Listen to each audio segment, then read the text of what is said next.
Hello guys, welcome back. So we have just finished implementing merge sort, right, in the past two videos, I guess, right?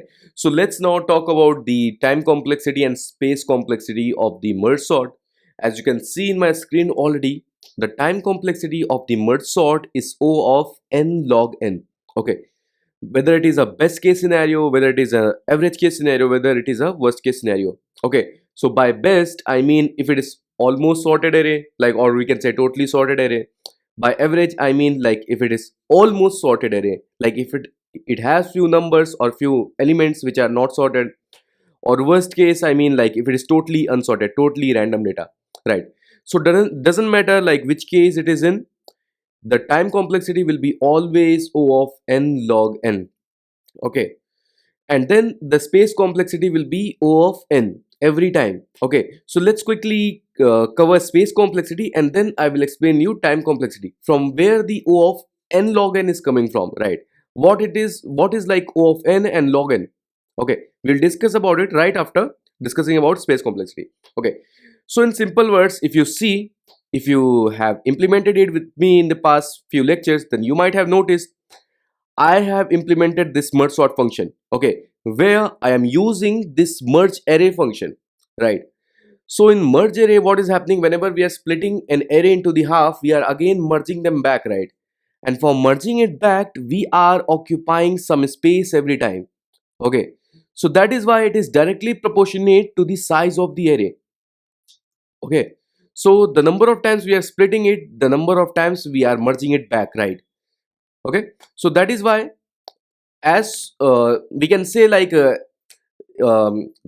time complexity is directly proportionate to the size of the array or size of the input. Okay, that is why like the time space complexity is O of n. Okay, because we are occupying space every time when we are merging the array. Okay, that is because we are calling this function, this merge function, right after splitting an array into the half. Okay, so that is why it is directly proportionate to the size of the array, because on every input we are performing this action, we are calling this function which is occupying some space. Okay, so that is why we say the space complexity of the merge sort is O of n. That was short and simple, right? Now let's talk about the time complexity, from where this O of n is coming from and from where this O of log n is coming. Okay, so for that I would like to pick this example which we were working on from past few lectures. Okay, because with this only I can explain you a little bit better. Okay, so let me quickly add a comment. Okay, so let's say you have an array, right? This one have, I think, 1 2 3 4 5 6 7, 8 elements, right? So this array have 8 elements. Then what we have done, we have passed it into the merge sort function, right? So what it will do, it will do one split here. Okay, so we got two sub arrays. Now what will happen, for this array it will do one split, and then for this array it will do one split. Okay, so it will be having like 1 2 3 4 splits, right? So here we got one split, right? And then for these four sub arrays again we are going to split it, right? So for this we have one split. Okay, I don't know why I'm writing that the forward slash again and again. I've copied it already, right? So as you can see, for the 8 elements we are doing 3 splits. So let's say we have 40 elements, right? I'm not gonna write this, so I'll just write, let's consider this as a length. Okay, so array length, let's say we have an array of 40 elements. So what we will do, we will split it into the half, right? Like 20 and 20, right? And then 10 10 10 10, because these 20 we are going to split in half, and then now we are going to split these 10s into the half. So for 110 it will be 5 5, and then for next 10 it will be 5. Okay, 5, and then 5 5, and then 5 5. Okay, let me quickly move it into the next line, right? So now for these 5 5 we are going to do some, I think, 2 comma 2 something, I'm not sure. I don't know the exact number what is going to be here. It's just for the sake of example, right? So 2 2 and so on until the last two, and then for these two elements we are going to get 1 1 1 and so on until the last one. Okay, so as you can see, for this one roughly we are going to get, for 40 elements in an array, we are going to split it for 1 2 3 4 5, roughly 5 times, right? That means it does matter if the size of array increases, the number of splits are also going to increase, not directly proportionate to the size of the input, but it is increasing in log n time, right? As you can see, for this 40 inputs array, the if the size of the input is 40, for this one we are roughly increasing to 5 times, we are roughly splitting the array into 5 times, right? And as compared to this one, here we had 8 elements, for this we did 3 splits. Okay, that means if we increase the size, not directly proportionate, not similar to the size of the array, but it is, the splits are also going to increase, right? So they are going to increase for the log n time. Okay, so the decompositions, these things we call decompositions. Okay, so this thing is coming from decompositions, log n is coming from decompositions. Okay, so we can say big O of log n, right? So from here we are getting big O of log n. As the size of input increases, the number of splits are also going to increase, not directly proportionate to this, but in log n. Okay, now let's talk about where that O of n comes from.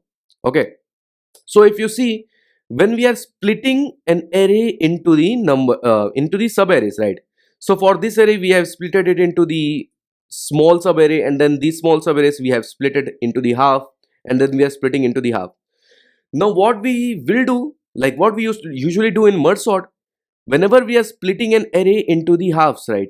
And then whenever we are going to merge it back, so while merging, what we used to do, we used to compare the elements of both the arrays and then sort them into their correct position, and then we merge that array, right? That is what we do, right? So that means, let's take an example of this one, this array. Okay, we have split this array into the half. Now we have two arrays which we are going to merge, this one and this one. Okay, so what we have to do, we have to simply compare this number with this number, this number with this number, this with this, and this with this, right? So 34 is smaller than 32, then we will check 34 is greater than 34 is greater than 32, so 32 will come first and 34 will come later, and then we'll move on, we'll check 54 and compare it with 32, 65, or whatever comparisons, right? That means as the input increases, the number of comparisons are also going to increase. Okay, if there are 4 elements, then there will be 4 comparisons, then only we can sort them into their correct positions, and then we can merge the array, and then we can return that array back, right? So from here, while merging the array, we are going to get the O of n time complexity. Okay, O of n we are going to get while doing the comparisons, right? So here we are going to compare, here we are going to compare, we are, or you can say like we have split the array into the halves, right? And then we are going from bottom to top, right? After splitting, we are going to compare, merge, we are going to return, right? So it is going to merge the arrays into the giant array, right? So this one, what will do, it will compare, it will merge, so it will become this one, and this one will compare and it will merge, it will become this one and this one will compare, it will merge and it will become this. Okay, so while merging, we are going to we do the comparisons, right, in each element. Okay, then only we sort the elements into their correct position, and then we merge them and then we return back. So those comparisons are the place from where the O of n time complexity comes from. Okay, so O of n comes from comparisons in the what to say, merge sort, right? So from here we are going to get O of n, and from here we are going to get O of log n. So we usually add them, O of n, or we can say plus O of log n. So it becomes big O of n log n. Okay, so it's simple as that. O of log n is coming on the splitting, from the splitting of the array, or we can say from the decomposition of the array or decomposition of the input, and then O of n is coming from the comparisons of the input. While joining them back, while merging them back, we used to compare the elements from both the arrays. Let's say we have array 1, array 2. This array's elements we are going to compare, and this array's element we are going to compare, and then we sort them in their correct positions, and then we merge the elements or merge the arrays or merge the inputs, and then we return them back, right? So from here we used to get the log n. Yeah, log n. Okay, so let's see in the, what to say, in logarithmic chart, like where we stand in terms of performance, okay, whether it is a good or bad, because I have mentioned, like, doesn't matter if your array is totally sorted, if your array is almost sorted, or if your array is completely unsorted, right? So time complexity is always going to be O of n log n, because radix sort, sorry, we can, I forgot the name, merge sort doesn't care about the input values. Okay, what it does, it is going to split the array into the halves. Doesn't matter if it is already sorted or totally random data, right? So it is going to do what it is, what we have implemented in it, right? So it does not care whether the array is already sorted, so it should act in a different way. It doesn't care simply, right? So that is why we are going to get O of n log n every single time whenever we pass any type of data. That is why I think here somewhere I have mentioned, or let's just move it there. Okay, so you guys can take a screenshot like so. Time complexity is this, and then this thing I have to, I think, wrap it into the comments. Let's wrap it. Okay, so this is how it basically works. This is how we used to get the time complexity and space complexity in the merge sort, right? So let's see in the chart quickly. I already have googled some charts, so let's pick this one. Okay, this one looks good actually. Let's see.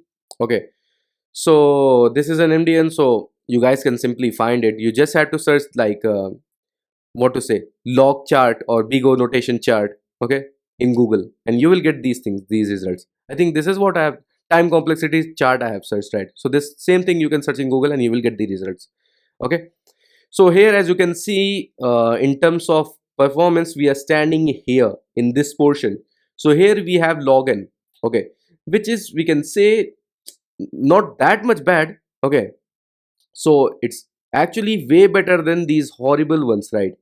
So he have mentioned all these things as horrible. O of n square quadratic times space also he have mentioned as horrible. Okay, but we are at least better than the horrible ones, right? It is this O of n log n is better than O of n square, right? So yeah, it's right after O of n, okay, which is, we can say, yeah, which is way like better than the O of n log n, but it is, O of n log n is not as worse as O of n square, like quadratic time space, right? So yeah, this is also quite performant algorithm.